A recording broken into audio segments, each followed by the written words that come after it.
ആണ് ഞാൻ ചെയ്തത്. ഞാൻ സാറിൻ്റെ ഒരു ബോഡി ലാംഗ്വേജിലേക്ക് അതെന്തിനാ മാറ്റുന്നത്? നിങ്ങളൊരു ഫ്രെയിം ഉണ്ടാക്കി വെച്ചിരിക്കുകയല്ലേ. അതാണല്ലോ ഡയറക്ടർ അല്ലെങ്കിൽ അപ്ലൈ കൺസീവ് ചെയ്യുന്നത്. അതാണ്. അപ്പം ഞാൻ ചെയ്തെടുത്ത് പഠിക്കുക എന്നുള്ള ഒരു ആക്ടറുടെ ഡ്യൂട്ടി എന്ന് പറഞ്ഞിട്ടാണ് അദ്ദേഹം ഇത് തുടങ്ങുന്നത്. പിന്നെ ഫൈനൽ നമ്മൾ തൃശ്ശൂർ ലുലു മോളിൽ വെച്ച് അവിടെ കൺവെൻഷൻ സെൻ്ററിലാണ് അതിൻ്റെ ഒരു ഫൈനൽ പെർഫോമൻസ്. അപ്പോൾ തലേദിവസം അന്ന് ഈ വീഡിയോ വോളൊന്നും വന്നിട്ടില്ല.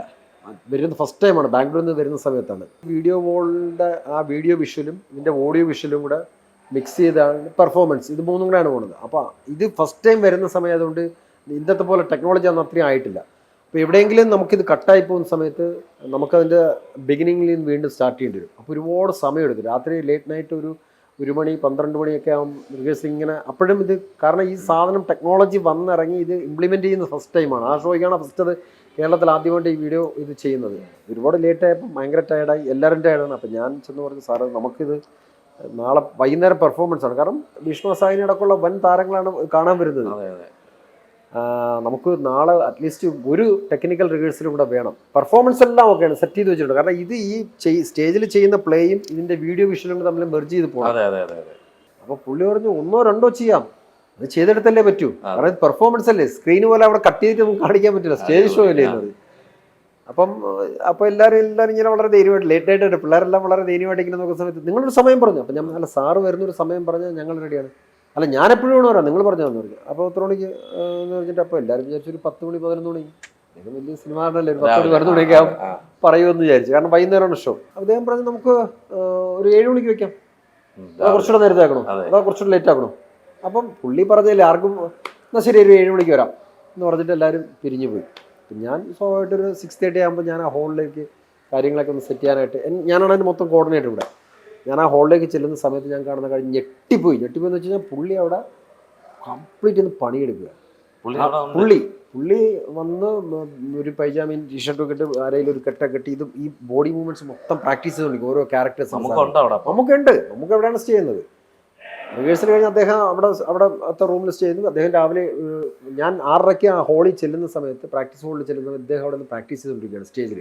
അത്രയ്ക്ക് ഡെഡിക്കേഷൻ ആണ് അത്. അപ്പം ഞാനങ്ങ് ആകെ ഡെസ്പായി പോയി. കാരണം പുള്ളി റിഹേഴ്സൽ ചെയ്യുന്ന സമയത്ത് ഞാൻ കൂടെ ഉണ്ടാവേണ്ടല്ലേ, എനിക്കാണല്ലോ എൻ്റെ ഉത്തരവാദിത്വം. അപ്പം ഞാൻ ജോർജേട്ടാ എന്താ വിളിക്കാൻ ഞാൻ ഇപ്പോൾ നമുക്ക് ഓർത്ത് അമ്മലിനെ വിളിക്കണ്ട, അമ്മൽ റിഹേഴ്സലൊക്കെ ടയർഡല്ലേ. ഞാൻ ചോദിച്ചു നമ്മൾ എത്ര മണിക്ക് വന്നു? 5 മണിക്ക് വന്ന് ചെയ്യാമോ?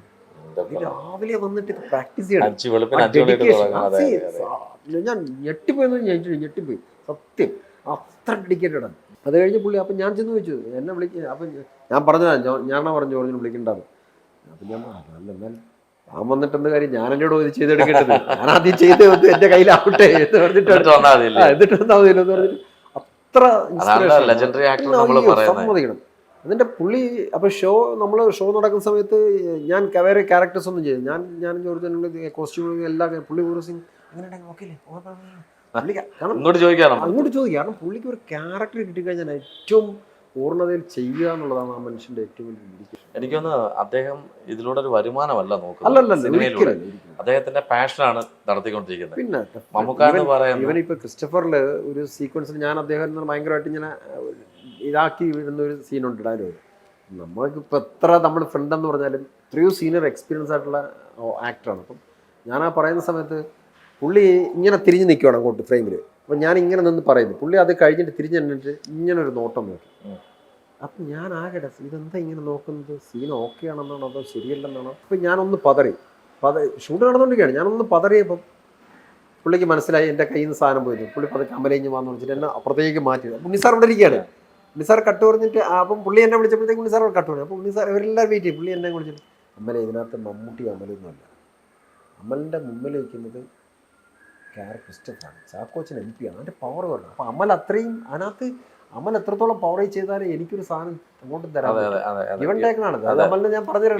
തിയേറ്ററിലൊക്കെ നിങ്ങൾ നല്ല പെർഫോമൻസ് ഒക്കെ ചെയ്തിട്ടുള്ള ആളല്ലേ, ഇപ്പോഴത്തേക്കും നമുക്കൊരു എനർജി ഇങ്ങനെ പാസ് ചെയ്ത് പിന്നെ നമ്മൾ ഓക്കെയാണ്. കൂടെ നിൽക്കുക, അദ്ദേഹത്തിൻ്റെ കാര്യം മാത്രമല്ല, കൂടെ നിൽക്കുന്ന ആൾക്കാരെ പോലും അത്രയും ഇൻസ്പയർ ചെയ്ത് കൊണ്ടുപോകുന്ന ഒരു വെസറ്റൈൽ ആക്ടറാണ് അദ്ദേഹം. അത് ഇത്രയും വാദരാതെ ചേട്ടൻ സംസാരിക്കുമ്പോൾ തന്നെ മനസ്സിലാവും മമ്മൂക്ക എന്ന് പറഞ്ഞ ലെജൻഡറി ആയിട്ടുള്ള ആക്ടറിന്റെ ഡെഡിക്കേഷൻ. അത് മാത്രമല്ല പുള്ളി പലയിടത്തും പറഞ്ഞിട്ടുണ്ട്, എനിക്കിപ്പോഴും അഭിനയിച്ച് ഞാൻ എങ്ങും എത്തിയിട്ടില്ല, ഇനിയും അഭിനയം പഠിച്ചുകൊണ്ടിരിക്കുകയാണ്. പുള്ളി പറഞ്ഞത് ഞാനൊരു കൊച്ചു കുട്ടിയാണ്. അതെ അതെ അതെ. അപ്പം ഞാൻ ആ പ്ലേ ചെയ്യുന്ന സമയത്ത് ഓരോ സ്റ്റെപ്പ് ഇങ്ങനെ കാണിക്കുമ്പോഴും ഒന്നുകൂടെ ഒന്ന് കാണിച്ചെന്ന് പറയുമ്പോൾ പുള്ളി ഇങ്ങനെ നോക്കും.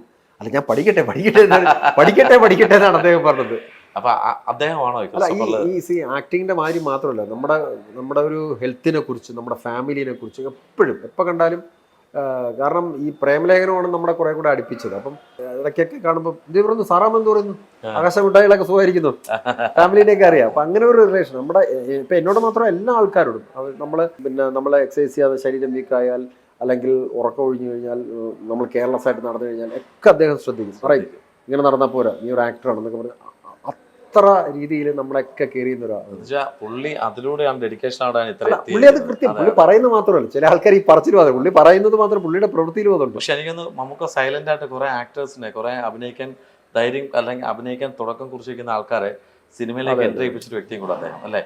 ക്രിസ്റ്റഫറിൽ മമ്മൂക്കയാണോ?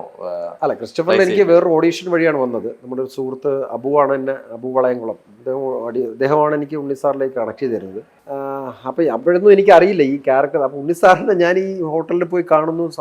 സാറിൻ്റെ അടുത്ത് ഒന്നും ചോദിക്കുന്നില്ല, എൻ്റെ പ്രീവിയസ് എക്സ്പീരിയൻസ് ചോദിക്കില്ല, തിയേറ്റർ എക്സ്പീരിയൻസ് ഒന്നും ചോദിക്കുന്നില്ല. സാർ തന്നെ കുറേ നേരം നോക്കിക്കൊണ്ടിരുന്നിട്ട് എന്തൊക്കെയോ ചോദിച്ചു, കാഷ്വലായിട്ടുള്ള കുറേ ക്വസ്റ്റ്യൻസ് ചോദിച്ചു. ശരി, ഓക്കെ, അപ്പോൾ എന്തെങ്കിലും ഉണ്ടെങ്കിൽ അവർ വിളിക്കും. അപ്പം ഞാൻ വിചാരിച്ചു ഓക്കെ, ഞാൻ ഗുഡ് ബൈ എന്നുള്ള രീതിയിൽ ഞാൻ താഴെ ഇറങ്ങുന്ന സമയത്താണ് അസോസിയേറ്റ് സുജിത്ത് തന്നെ വിളിക്കുന്നത്. ചേട്ടാ പിന്നെ മെഷർമെൻ്റ് ഒക്കെ എടുക്കണം, അതിനകത്തൊരു ക്യാരക്ടർ ഉണ്ട്. അപ്പോഴും എനിക്കറിയില്ല ഇതാണ് ക്യാരക്ടർ. പിന്നീട് മൂന്നാമത്തെ തവണ ഞാൻ സുജിത്തിനെ കാണുമ്പോഴാണ് ഇങ്ങനത്തെ ഒരു ക്യാരക്ടർ, കാരണം അച്ചിരി ഉള്ള ഒരു ഹെവി ആയിട്ടുള്ള ഒരു ക്യാരക്ടറാണ്. അപ്പോൾ ഒരു ഡിഫറെൻ്റ് ആയിട്ടുള്ള ഒരു ലുക്കിലുള്ള ഒരാൾ വേണം, യൂഷ്വൽ ഫേസ് വിട്ടിട്ട് ഒരു സാധനം വേണമെന്ന് പറഞ്ഞിട്ടാണ് എന്നെ വിളിക്കുന്നത്.